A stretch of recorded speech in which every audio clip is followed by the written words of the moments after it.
Yeah, here we have an Ingersoll ran vertical compressor. It's 3 horsepower, 230 volts, 60 gallon vertical. It is used. It appears to run. However, it's not building up any air. There may be an issue with the pump. We're not quite sure. They do sell rebuild kits for them. Just want to power it up here and show you that it does operate. It pumps a little bit of air, but not much at all.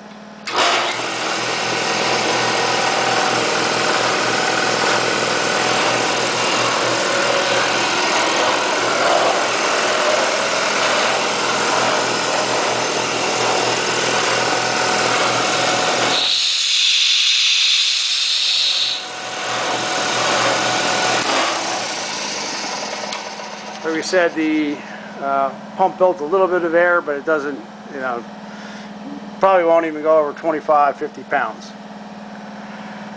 And we thank you for looking at our product.